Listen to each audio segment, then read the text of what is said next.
Did Yiren truly believe that the newborn Zhao Zheng, later Qin Shi Huang, was his own son? Though not as cunning as Lü Buwei, Yiren was no fool. Zhao Ji had once been Lü Buwei's concubine before coming to his side, and the possibility that she carried another man's child was a risk too great to ignore. When he learned of Zhao Ji's pregnancy, Yiren meticulously calculated the timeline. Finding that the pregnancy aligned with a 10-month gestation, he concluded the child must be his, dispelling any doubts. Yingzheng's fate was nothing short of extraordinary. Born brushing shoulders with death, his survival seemed fated, echoing the folk saying, "A man's destiny is written in the heavens." 3 years later, tensions between Qin and Zhao worsened, and Zhao's capital, Handan, was besieged by Qin forces. Enraged, the Zhao king sought to execute Yiren, the Qin hostage, to vent his frustration. Upon hearing this, Yiren urgently consulted Lü Buwei. Acting decisively, Lü Buwei bribed the city guards with 600 gold pieces, enabling Yiren to escape and join the Qin army. While Yiren escaped, Zhao Ji and her young son were left in grave danger, with Zhao intent on killing them. At this critical moment, Lü Buwei intervened again. Through clever maneuvering, he spread a false rumor that Zhao Ji was the daughter of a wealthy Zhao merchant, a ruse that miraculously spared the mother and child. By this time, 3-year-old Zhao Zheng, later Qin Shi Huang, had already faced death multiple times. Eventually, Wei intervened to aid Zhao, forcing the Qin army to withdraw. Yiren safely returned to Qin with the army. Upon arrival, Lü Buwei urged him to quickly build a rapport with Lady Huayang. Yiren carefully chose an auspicious day and, dressed in Chu-style attire, went to pay his respects. Upon meeting Lady Huayang, Yiren performed a grand bow and tearfully expressed his longing for her. As a native of Chu, Lady Huayang was delighted by his thoughtful choice of attire. Moved by his heartfelt words, she said with tears in her eyes, "It's good to have you back. I'm from Chu, and your effort to wear Chu clothing touches me deeply. From now on, we are mother and son, and you shall be called Chu." Though Lady Huayang was not much older than Yiren, her favored status with Lord Anghua, Yingzhu, gave her immense influence. As the saying goes, men fear choosing the wrong path, women fear marrying the wrong man. A woman married to the right man could enjoy a life of splendor, and Lady Huayang was such a woman. Yiren embraced his new name, Zichu, with Z being a respectful title for men in ancient times, to signify their bond. Zichu didn't rest on this achievement. He diligently visited Lady Huayang daily, offering morning greetings and evening reports, attending to her with utmost care, surpassing even the devotion of a biological son. Lady Huayang, delighted to have gained such a filial son, constantly praised Zichu to Lord Anghua. Coupled with Zichu's honest demeanor and occasional insightful suggestions for governance, he gradually earned Lord Anghua's favor, standing out as the most capable among his many sons. Unbeknownst to them, this was all part of Lü Buwei's meticulous plan. 6 years later, King Zhao of Qin died, and Lord Anghua ascended as King Xiaowen. Zichu, now distinguished, was named Crown Prince. Through Lü Buwei's persistent lobbying, Zhao agreed to send Zhao Ji and Zhao Zheng back to Qin. Seeing his wife and son safely returned, Prince Zichu's gratitude toward Lü Buwei deepened, and he made numerous promises of reward. Lü Buwei, seizing the moment, displayed unwavering loyalty, appearing as a steadfast friend. That year, 9-year-old Zhao Zheng returned to Qin and took the name Yingzheng. Fate seemed to favor Zichu extraordinarily. King Xiaowen reigned for only 3 days before passing away unexpectedly, allowing Zichu to ascend as King Zhuangxiang of Qin. This turn of events reaffirmed the adage, man plans, but heaven decides. Political maneuvering, much like commerce, requires careful strategy and bold risks, but success often hinges on luck. Thus, political struggles are not a game for the faint-hearted. Lü Buwei emerged as the ultimate victor in this high-stakes game. With the former hostage Yiren now crowned King Zhuangxiang of Qin, the time for reaping rewards arrived. The ancients placed great value on repaying kindness, and King Zhuangxiang, or Zichu, was no exception. He honored Lady Huayang as Queen Dowager Huayang, elevated his birth mother, Lady Xia, to Queen Dowager Xia, and named Zhao Ji as his queen. True to his promises, he appointed Ying Zheng as crown prince. Most significantly, he made Lü Buwei his chancellor, granting him the title Marquis of Wenxin and a fiefdom of 100,000 households in Luoyang, Hunan. With this, Lü Buwei's plan to seize influence over Qin was nearly complete. Beyond his commercial acumen, Lü Buwei proved adept at governance. As chancellor, he faced an attack from the Eastern Zhou dynasty, allied with other states against Qin. Leading the army himself, he effortlessly defeated Zhou, ending its 800-year rule, a feat even King Wen of Zhou, author of the I Ching, could not have foreseen. 4 years later, King Zhuangxiang died of illness at age 36. Ying Zheng, who reportedly spent 12 months in the womb, ascended the throne at just 13. Though Ying Zheng was likely Lü Buwei's son, perhaps deserving the name Lü Zheng, no one dared mention it. Lü Buwei and Zhao Ji kept silent, tacitly allowing the secret to remain buried. Due to Ying Zheng's youth, Lü Buwei was appointed as prime minister, a position even higher than chancellor, and was honored with the title second father, Zhongfu, signifying a bond akin to a godfather, second only to a biological father. With state affairs in his hands, Lü Buwei diligently managed governance, laying the foundation for Ying Zheng's future achievements. After all, any slackness would have displeased Queen Dowager Zhao, Ying Zheng's mother. Zhao, a former courtesan with a flirtatious nature, grew restless after King Zhuangxiang's death. Widowed young and without modern distractions like the internet, games, or novels, she found her solitude unbearable. She began casting suggestive glances at Lü Buwei, with whom she had shared a past connection before he gave her to Yiren. Now wielding immense power, Lü Buwei succumbed to her advances, and their old romance rekindled, leading to frequent secret trysts. As time passed, Ying Zheng approached adulthood, nearing his coming-of-age ceremony and growing more perceptive. Meanwhile, Lü Buwei, aging and worn from his duties, found it increasingly difficult to keep up with Zhao's desires. The clandestine affair also left him constantly anxious, fearing Ying Zheng would discover the scandal. Desperate to end the relationship, Lü Buwei faced resistance from Zhao, who, in the prime of her passions, was unwilling to let go and frequently summoned him. In a bind, Lü Buwei resorted to his old tactics, seeking a new lover for Zhao to extricate himself. Just as he had once used Zhao Ji to seduce Yiren for political gain, he now searched for someone to satisfy the Queen Dowager. After inquiries in Xianyang, he learned of Laoai, a wandering man rumored to possess extraordinary physical prowess, with exaggerated tales claiming he could spin a cartwheel using a certain organ. Intrigued, Lü Buwei summoned Laoai to verify the claims. Though not as miraculous as rumored, Laoai's abilities were impressive, and Lü Buwei took him on as a retainer for future use.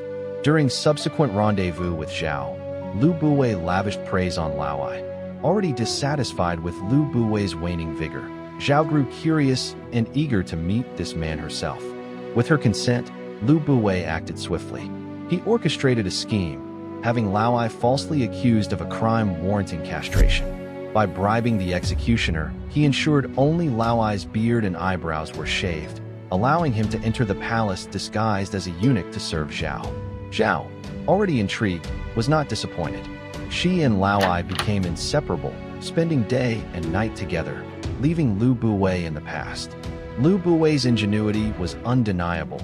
His ability to tailor strategies to others' desires, a hallmark of his merchant mindset, yielded remarkable results when applied wisely. Freed from the entanglements of Queen Dowager Zhao, Lü Buwei could finally focus on state affairs.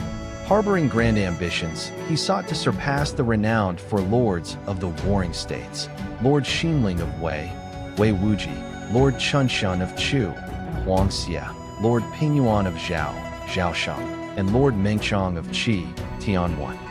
These lords were famed for their hospitality and for recruiting retainers, secretly competing to amass the most followers.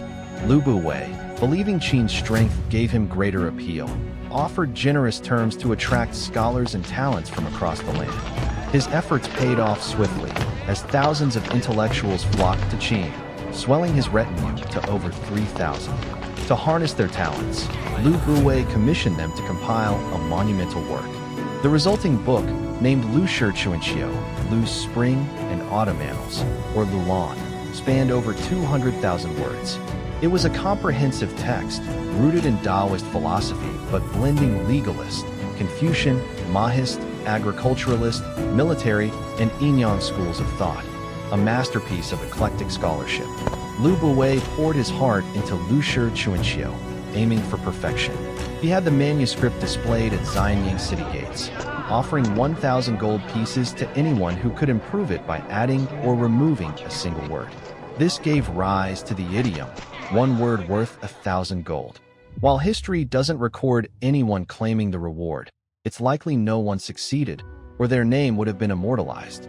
Lü Buwei's efforts weren't driven by personal passion alone. He envisioned the book as an ideological guide for a unified Qin Empire. Yet, fate had other plans. When Qin Shi Huang later took power, he embraced legalism, sidelining other schools, including Confucianism. Lü Buwei's contributions to Qin's foundation were undeniable, but his fortunes took a turn due to Queen Dowager Zhao's desires. Her bond with Laowai deepened uncontrollably. Despite years with Lü Buwei without conceiving, she soon became pregnant by Laowai. As Queen Dowager, she knew the scandal could be catastrophic, and abortion in that era was life-threatening. After weighing her options, she and Laowai decided to keep the child. To avoid suspicion, Zhao seized the opportunity presented by Queen Dowager Xia's death, claiming the palace's heavy atmosphere was depressing and requesting to live outside. Unaware of her true intentions, Yingzheng allowed her to relocate to Yong Palace. Lao Ai accompanied her, and there, Zhao secretly gave birth to a son. She later settled permanently in Yong, indulging with Laowai, and bore another son. As the saying goes, a mother gains status through her sons, and Laowai, too, rose through his children. Zhao's affection for him grew, and she found pretexts to name him Marquis of Chongqing, granting him a fief in Taiyuan with noble privileges. A former street rogue, Laowai should have been content, but his ambition swelled. Emboldened by his success, he began to covet the throne itself. Success breeds arrogance, and Laowai was no exception. Relying on his unique talents, he grew reckless, plotting with Zhao to install one of their sons as king after Yingzheng's death. Laowai's behavior became increasingly brazen, treating others with contempt. At a banquet with court officials, he clashed with one over a trivial matter. Emboldened by wine, Laowai boasted, "I'm the king's false father. What are you to challenge me?" The room fell silent in shock, and the banquet ended awkwardly. The officials, shrewd as they were, kept calm but later reported the incident to Yingzheng. Now 23 and in his 9th year as king, Yingzheng was in his prime and furious at the news. He ordered a thorough investigation, which exposed the sordid affairs involving Laowai, Zhao, and Lü Buwei. Rather than fleeing, Laowai, in a stunning act of audacity, stole the royal seal, forged an edict, and mobilized troops to attack Yingzheng's palace. Informed of the rebellion, Yingzheng swiftly dispatched forces to crush it. Laowai's makeshift army was quickly defeated, and he was captured. Following the Shanyang reforms, Qin's legal system was notoriously harsh. Laowai, guilty of grave crimes, was sentenced to the brutal punishment of being torn apart by chariots, a fate more gruesome than being drawn and quartered, as it involved being ripped apart while still alive.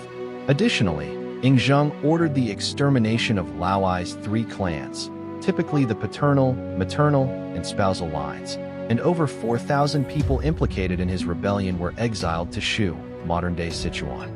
Laowai's downfall was entirely self-inflicted, making him a laughingstock in history.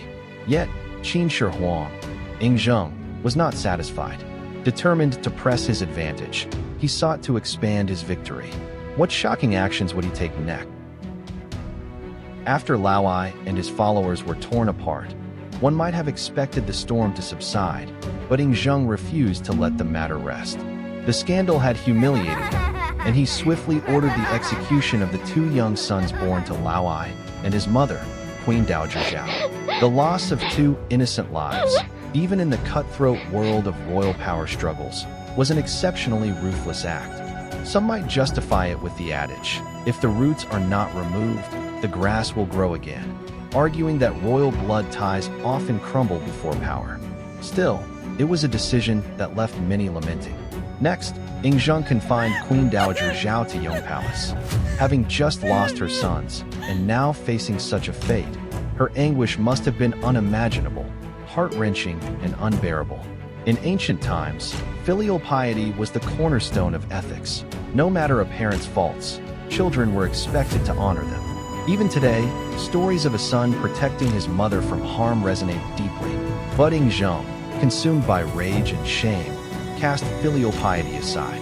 Having dealt with his mother, Yingzheng turned his wrath toward his second father, Lü Buwei. After all, this scandal stemmed from Lü Buwei's actions, and by law, he could have been executed alongside Laowai. However, considering Lü Buwei's service to the late king and his dedication as regent, coupled with pleas from many officials, Yingzheng spared his life, merely stripping him of his prime minister title and banishing him to his fief in Luoyang, Hunan. In this turmoil, Yingzheng lost face but gained absolute control over Qin, consolidating his power, a bittersweet outcome. Yet, his ruthless methods sparked widespread criticism among the populace and court.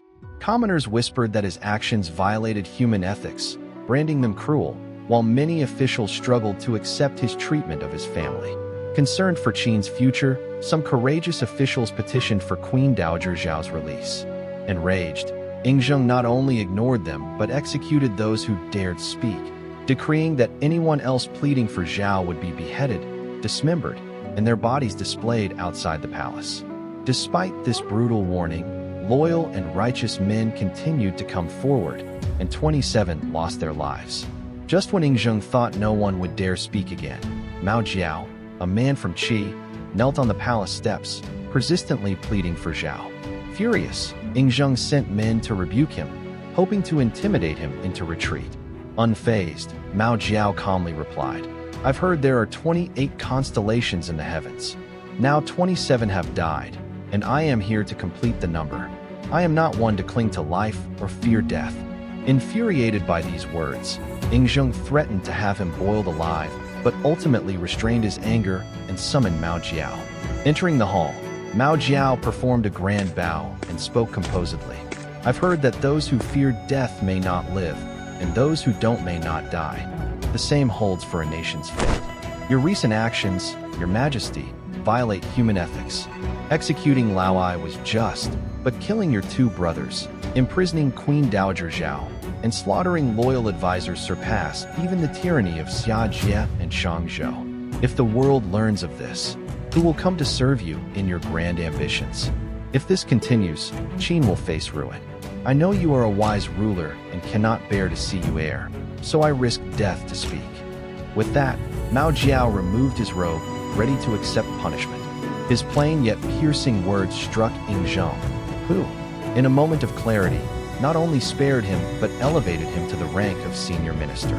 Yingzheng personally drove to Yong Palace to escort Zhao back to Xianyang, reuniting mother and son. This episode teaches us that persuasion requires timing and tact, and Yingzheng's willingness to correct his errors deserves recognition. With Zhao restored to freedom, what would become of Lü Buwei? Back in his Luoyang fief, Lü Buwei's fame persisted, drawing envoys and guests from other states, some even seeking to recruit him. When Yingzheng learned of this, fearing Lü Buwei might harbor rebellious intentions, he sent a sharply worded letter questioning his contributions to Qin, mocking his second father title, and ordering him and his family to relocate to Shu. Reading the letter, Lü Buwei was overcome with grief, realizing there was no turning back. To spare others from further punishment, he drank poisoned wine and took his own life, marking the tragic end of a remarkable statesman.